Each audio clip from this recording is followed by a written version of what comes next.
पुलवामा में सीआरपीएफ जवानों पर हुए आतंकी हमले के बाद भारत पाक संबंध अब और तल्ख हो गए हैं। इस घटना की जिम्मेदारी पाकिस्तान स्थित आतंकी संगठन जैश ए मोहम्मद ने ली है। सरकार जहां कूटनीतिक रूप से पाकिस्तान को घेरने की तैयारी कर रही है, वहीं पीएम नरेंद्र मोदी ने पाकिस्तान को माकूल जवाब देने का संकल्प लेते हुए देश की सैन्य ताकत को कार्रवाई की खुली छूट दे दी है। उधर पाकिस्तान के पीएम इमरान खान ने कहा है कि अगर भारत कार्रवाई करता है तो इस्लामाबाद भी इसका जवाब देगा। अब आपको बताते हैं कि अगर दोनों देशों में युद्ध की नौबत आती है तो क्या होगा। आइए जानते हैं कि कैसी है दोनों देशों की सैन्य ताकत। International institute of strategic studies के मुताबिक भारत ने अपने 14 लाख सक्रिय सैनिकों के लिए 2018 में 58 अरब डॉलर का रक्षा बजट पारित किया था, जो कि नई दिल्ली की जीडीपी का 2.1% हिस्सा है। वहीं पिछले साल पाकिस्तान ने अपने 6,53,000 सैनिकों के लिए 11 अरब डॉलर का रक्षा बजट पास किया था, जो इस्लामाबाद की जीडीपी का 3.6% है।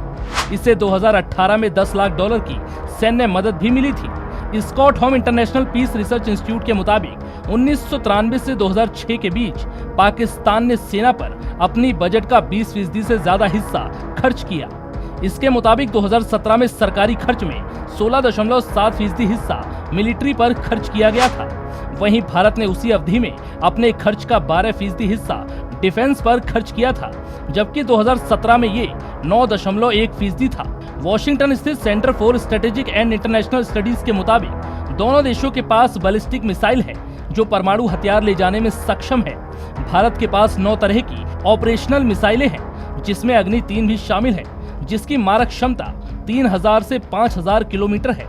पाकिस्तान के मिसाइल प्रोग्राम चीनी मदद से तैयार किए गए हैं, जिसमें शॉर्ट और मीडियम रेंज के हथियार हैं, जो कि भारत के किसी भी हिस्से में पहुंच सकते हैं। शाहीन 2 इसकी सबसे लंबी दूरी की मिसाइल है, जिसकी मारक क्षमता 2000 किलोमीटर है। वहीं SIPRI के मुताबिक पाकिस्तान के पास 140 से 150 परमाणु हथियार हैं, जबकि भारत के पास 130 से 140 एटमी हथियार हैं। वहीं सवाल ये भी है, भारत की थल सेना 12 लाख सैनिकों से लैस है, जो कि 3565 युद्ध टैंक, 3100 इन्फेंट्री फाइटिंग व्हीकल, 336 बख्तरबंद पर्सनल कैरियर और 9719 आर्टिलरी से मजबूत है, जबकि पाकिस्तानी थल सैनिकों की संख्या भारत से काफी कम है।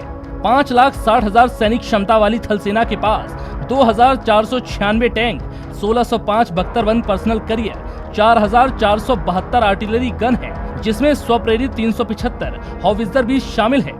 IISS की रिपोर्ट के मुताबिक इतनी बड़ी सेना होने के बाद भी भारतीय थल सेना लॉजिस्टिक, रखरखाव, युद्ध सामग्री और स्पेयर पार्ट की कमी से जूझ रही है। 1,27,200 सैन्य कर्मियों वाली भारत की वायुसेना 814 लड़ाकू विमानों से लैस है। सैन्य क्षमता बड़ी होने के बाद भी इसकी चिंता इसकी फाइटर जेट फ्लीट है। भारत को अभी 42 हवाई बेड़े की जरूरत है, यानी चीन और पाकिस्तान से दो तरफा लड़ाई के लिए 750 विमानों की जरूरत होगी। वहीं पुरानी रूसी जेट जैसे MiG-21 जल्द ही रिटायर होने वाले हैं, जिन्हें सबसे पहले 60 के दशक में इस्तेमाल किया गया था।